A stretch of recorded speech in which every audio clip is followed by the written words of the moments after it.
இன்றைக்கி சங்கடகர சதுர்த்தி தை வெள்ளிக்கிழமை வேறு. ஸோ அதில் வந்து நம்ம என்ன பரங்கிக்காய் எடுத்து வச்சுருக்கேன், என்ன பண்ண போகிறோம்? கொழக்கட்டை தான், நார்மல் கொழக்கட்டை தான். இந்த சீசனில் இப்போ பரங்கிக்காய் நன்னார் கிடைக்கிறது இல்லையா?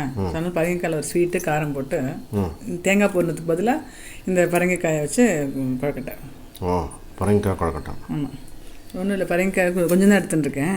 இது நல்லா வேக வச்சுப்பேன், ஜலம் விட்டு வேக வச்சுக்கிறேன். இது தேங்காய் திருவி வச்சுருக்கேன். இது பச்சை மிளகாய், இஞ்சி, இது நாட்டு சர்க்கரை, இது அரிசி மாவு. ஓ, அரிசி மாவு. இது அளவுல நான் சொல்கிறேன். அரிசி மாவு வந்து மேல் மாவுக்கு வந்து அரிசி மாவு 1 டம்ளர், ஜலம் 1 டம்ளர். சில ரொம்ப ஆற்றுல அரைச்சி கலைஞ்சி வந்துட்டு இருந்தால் கொஞ்சம் ஜலம் ஜாஸ்தியாக எடுத்துக்கும். மேக்ஸிமம் 1லேருந்து 1.25 இருக்கும். அதாவது அந்த ஜலம் எவ்வளோ அரிசி மாவு எடுத்துக்கும். ஃபஸ்ட்டு மேல் மாவு பண்ணிக்கிறேன், இதை வேக வச்சுக்கிறேன். ஓகே.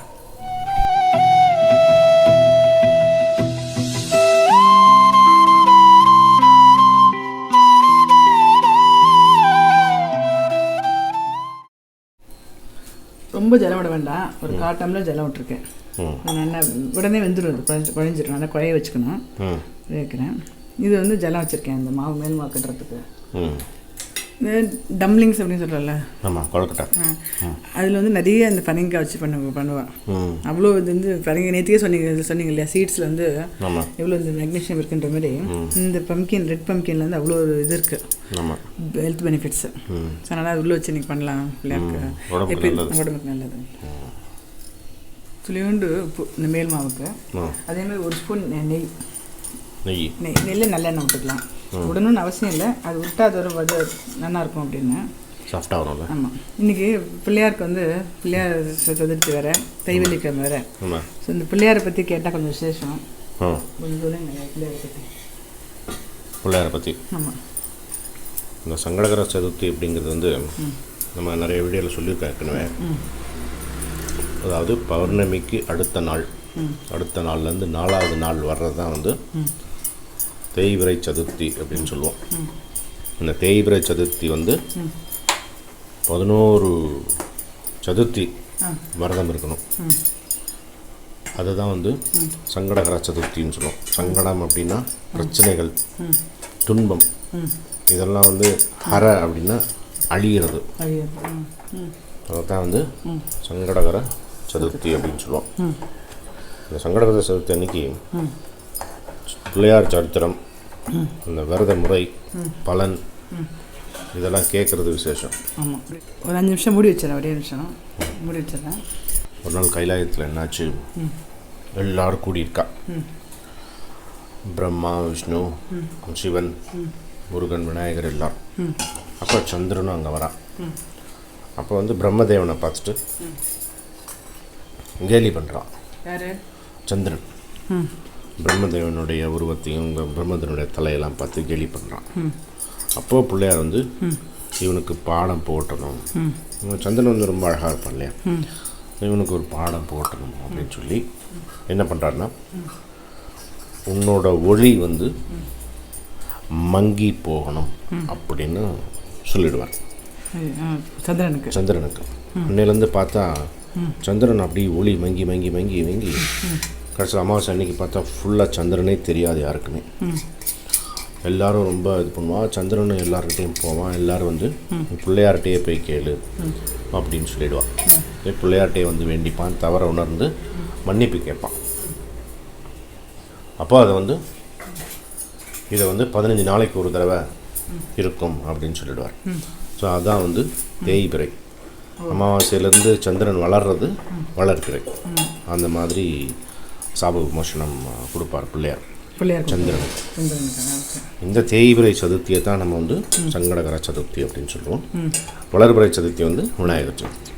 விநாயகர் சதுர்த்தியிலேருந்து ஆரம்பித்தாலும் சரி, இல்லை மகா சங்கடகர சதுர்த்தி வரும். அதாவது பிள்ளையார் சதுர்த்திக்கு முன்னால் வர்ற தேய்பிறை சதுர்த்தி இருக்கு இல்லையா, அதிலிருந்து ஆரம்பித்து 11 சதுர்த்தி விரதம் இருந்தான்னு வச்சுக்கோ, வருஷத்துக்கு ரொம்ப விசேஷம். இது வந்து விரதம் அப்படின்னா வந்து நம்ம உபவாசம் இருக்கணும், நிர்ஜல உபவாசம், எதுவுமே சாப்பிடாம அப்படி இருக்கிறது ஏகாதசி மாதிரி. 4வது நாள் வர்றது சதுர்த்தி, 11வது நாள் வர்றது ஏகாதசி. ஸோ இதுக்கும் இருக்கிற ரெண்டுமே வந்து சந்திரனுடைய பாதிப்பு இருக்கக்கூடாதுன்னு பண்ணுறது. ஏன்னா சந்திரன் அப்படிங்கிறது வந்து மனோகாரகன். ஜாதகத்தில் வந்து சந்திரன் வந்து என்ன சொல்லுவார், மனோகாரகன். மனசு சம்பந்தப்பட்டது. ஸோ பிரச்சனைகள், துன்பங்கள், இன்னல்கள், குழப்பங்கள் இதெல்லாம் அழிக்கிறது இந்த சங்கடஹர சதுர்த்தி. இதெல்லாம் அழிஞ்சு தெளிவு பிறக்கணும், மனசுக்கு தெளிவு பிறக்கணுங்கிறதுக்காக இந்த விரதம் இருப்போம். நிர்ஜலம் இருக்கிறது ஓகே, நல்ல விசேஷம். அப்படி முடியல அப்படின்னா பழங்கள் மட்டும் எடுத்துட்டு அன்னைக்கு சாயந்தரம் பிள்ளையாருக்கு பிடிச்ச கொழக்கட்டை, சுண்டல், சக்கரை பொங்கல், பழம் இதெல்லாம் வச்சு நிவேதனம் பண்ணலாம். அதுமாதிரி கோயிலில் வந்து நம்மளால் முடிஞ்சது போய் பால் தயிர் அப்படி வாங்கி கொடுத்தாலும் நல்லது. அது முடிச்சுட்டு சந்திரன் அன்றைக்கி ரொம்ப லேட்டாக தான் வருவார். சந்திரன் அன்றைக்கி லேட்டாக தான் வரும். சந்திரன் பார்த்துட்டு சாப்பிட்லான்னு சொல்லுவேன். சந்திரன் பார்த்துட்டு சாப்பிட்லான்னு சொல்லுவேன். சந்திரனுக்கு ரொம்ப லேட் ஆகும். ஆமாம். ஆனால் அன்றைக்கி ஃபுல்லாக இருந்து வந்துட்டு மறுநாள் அன்றைக்கி சாப்பிட்றது தான். ஆமாம். இது வந்து ரொம்ப சக்தி வாய்ந்த இது சங்கடஹர சதுர்த்தி வந்து ஏகாதசி விரதம் மாதிரி ரொம்ப ஏகாதசி திருவோணம் மாதிரி ரொம்ப பழமை வாய்ந்த ஒரு விரதம். பிள்ளையாருக்கு இருக்கிறதுனால இது ரொம்ப விசேஷமான விரதம். முழு முதற் கடவுள் இல்லையா பிள்ளையார். இது வெந்துட்டுருக்கு. இங்கே என்ன பண்ணியிருக்கேன்னா நாட்டு சக்கரை, தேங்காய், இங்கே வந்து பச்சை மிளகாய், இஞ்சி, தேங்காய். இப்போ வெந்தோடனே மசிச்சுட்டு இதில் கொஞ்சம் அதில் கொஞ்சம் போட்டுருவேன். இது ஸ்வீட்டு, இது காரம். ஒன்றும் காரம். ஆமாம், அப்படியே அப்படியே நம்ம எப்பயும் பண்ணுற பழக்கட்ட மாதிரி பண்ணி வைக்கிறது. ஓகே. இந்த சீசனில் வந்து பழனிக்காய் ரொம்ப நல்லாயிருக்கும், ஃப்ரெஷ்ஷாக இருக்கும். அப்படியே இருக்கனால இதில் என்ன எவ்வளோ யூஸ் பண்ண முடியுமோ யூஸ் பண்ணிக்கலாம் நம்ம. ஓகே. இது வச்சுட்டேன் இல்லையா, நல்லா பசஞ்சிக்கிறேன் அதை. நான் இன்னும் என்ன நினச்சேன்னா, எப்படி விரதம் இருக்கிறது எவ்வளோ முக்கியமோ அதேமாரி அந்த பெரும் பிள்ளையார் பற்றி தெரிஞ்சுக்கிறது ரொம்ப முக்கியம். நம்ம ஆல்ரெடி இந்த பிள்ளையார் இந்த இது கோலம் போட்டிருக்கோம். அதில் ஆமாம், நிறைய பேர் நிறைய பேர் பெனிஃபிட் ஆகிட்டுருக்கு எல்லாருக்குமே. பிள்ளையார் பற்றி அறிந்ததும் அறியாததும் அப்படின்னு ஒன்று போட்டிருக்கோம். அது நீங்கள் போட்டிருக்கீங்க. ஆமாம், பிள்ளையாரை பற்றி. ஏன்னா வந்து பிள்ளையாரை பற்றி தெரிஞ்சுக்கிறது ரொம்ப ரொம்ப ரொம்ப முக்கியம். இது மற்ற கடவுள் மாதிரி கிடையாது. வந்து நம்ம வந்து முழு முதற் கடவுள். இது தெரிஞ்சுக்கிறது ரொம்ப முக்கியம். அதனால தான் அது வந்து நம்ம வந்து டீட்டெயில்டாக பிள்ளையாரை பற்றி தெரிந்ததும் தெரியாததும் அப்படின்னே ஒரு வீடியோ போட்டிருக்கோம். அது அந்த மாதிரி என்ன நினச்சேன் நான், பிள்ளையாரை பற்றி 2-3 கொஸ்டின் கேட்போம். நம்ம சப்ஸ்கிரைபர் எல்லோரும் தெரிஞ்சுவாலாம், பதில் போடட்டும். ஓகே. அதை வந்து நிறைய பேர் பார்த்து தெரிஞ்சுப்பா என்ன ஆன்சர்னு. யார் யார் பதில் போட்டிருக்காளோ அவள் பேரை வந்து நம்ம வந்து அடுத்த சங்கடஹர சதுர்த்தி பிள்ளையார் தரும்போது சொல்லலாம். அப்படியா? என்ன சொல்கிறேன், பரவாயில்லையா? குவிஸா? குவிஸ் மாதிரி. ஓகே. கரெக்டாக சொன்ன பேர் வந்து அடுத்த சங்கடஹர சதுர்த்தி வீடியோவில் சொல்லணுமா? ஆமாம், சொல்லணும். வெந்துடுத்து அப்படியே இந்த கரண்டியாலே மசிச்சுக்கிறேன். கொஞ்சம் மசிச்சு இதில் வந்து போடுறேன். மசினேன் இல்லையா, அது இதில் கொஞ்சம் காரத்துக்கு கொஞ்சம் பரங்காய் மசியல் இல்லை, இந்த பரங்காயில் இப்படி தோது. ஆக்சுவலாக இது கோதுமை மாவில், மைதா மாவில் வச்சு டம்ப்ளிங்ஸ் இந்த இது எல்லாம் சொல்கிறேன். இது அப்படியே நல்லா பசஞ்சிப்பேன். இப்போ பசஞ்சிக்கிறேன். 2 ஏலக்காய் பொடியும் போட்டிருக்கேன். ஆமாம், ஏலக்காய் பொடி போட்டிருக்கேன். நாட்டு சர்க்கரை, ஏலக்காய் பொடி, தேங்காய், இந்த பரங்கிக்காய், இது அப்படியே உள்ளே வச்சிட வேண்டியதான். பச்சை மிளகாய், இஞ்சி வதக்கலாம் வேண்டாம், அப்படியே போட்டு தேங்காயும் போட்டுட்டு அப்படியே வச்சோம். என்னென்னா ஒன்றே இந்த வேக வைக்கும்போது ஜலம் ஜாஸ்தி இல்லாமல் வேக வைக்கணும். சப்போஸ் ஜலம் ஜாஸ்தி ஆகிடுச்சுன்னா கொஞ்சம் இது வேகும். ஒன்றும் அப்படி ஆனால் கூட பயப்பட வேண்டாம், கொஞ்சம் நரசிம்மா போட்டுக்கலாம். இது ஆகிடுத்து ஃபில்லிங். இப்போ கொழக்கட்டை பண்ணி வைக்கிறேன். கொஸ்டின் கேட்குறேன். நீங்களே என்ன கொஸ்டின் கேட்க போகிறீங்க? கொஸ்டினா? ஃபஸ்ட்டு வந்து பிள்ளையாருக்கு பிடிச்சது கொழக்கட்டை. சில இடங்களில் வந்து மோதகம்னு சொல்லுவாங்க. மோதகம்னா என்ன, கொழக்கட்டைனா என்ன? என்ன கொஸ்டின்? மோதகம்னா என்ன, கொழக்கட்டைனா என்ன? ஆமாம், அது ஒரு கொஸ்டின். சங்கடஹர சதுர்த்தி வந்து வளர்பிறை சதுர்த்தியா தேய்பிறை சதுர்த்தியா? 2வது கொஸ்டின். 3வது கொஸ்டின், எறும்பு இருக்குல்ல, இதில் வந்து கட்டெரும்பு, சித்தெரும்பு அப்படின்னு இருக்குது. அதில் ஒரு வகை வந்து பிள்ளையார் எறும்பு. இந்த பிள்ளையார் எறும்புக்கு பிள்ளையார் எறும்புன்னு ஏன் பேர் வந்தது? 3 கொஸ்டின். மோதகம்னா என்ன, கொழக்கட்டைனா என்ன? இந்த சங்கடஹர சதுர்த்தி வந்து வளர்பிறை சதுர்த்தியா தேய்பிறை சதுர்த்தியா?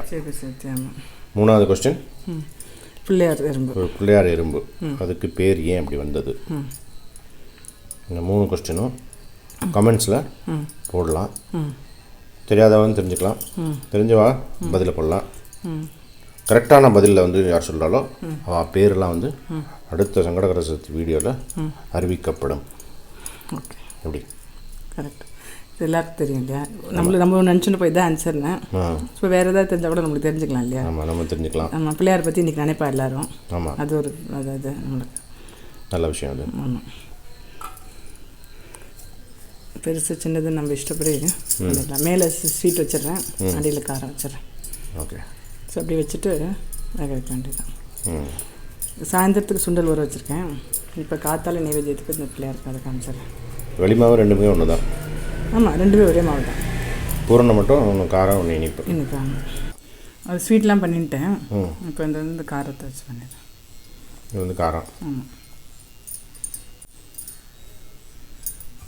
இது வந்து அப்படியே கையில் இது பண்ணுவோமே நம்ம முறுக்கு மாதிரி. ஆமாம், முடிச்சு அப்படியும் பண்ணலாம். அதெல்லாம் எப்படி வேணால் பண்ணலாம். இது ஓப்பன் ஆகாதுல்ல? ஓப்பன் ஆகாது. ரொம்ப ஃபஸ்ட்டு கற்றுக்கிற வாழ்க்கை ஒரு கஷ்டமாக இருக்குன்னா ஒரு வாழை இலையை வச்சுட்டு வாழை இலையில் வச்சு முடியாக டக்குன்னு மூடிடலாம். அது ஒன்றும் ஈஸி.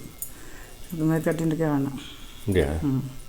இப்படி பண்ண வந்துடும். என்ன அப்படின்னா என்ன டிசைன் வேணால் பண்ணிக்கலாம். வச்சு இப்போ எல்லாத்தையும் இதில் வச்சிடறேன் நான். இட்லி தட்டில் விட்டு வேக வச்சுட்டேன் இல்லையா, அது ஆயிடுத்து. இப்போ எடுத்துட்டு ஸ்வீட்டு காரம் ரெண்டும் பிள்ளையாருக்கு.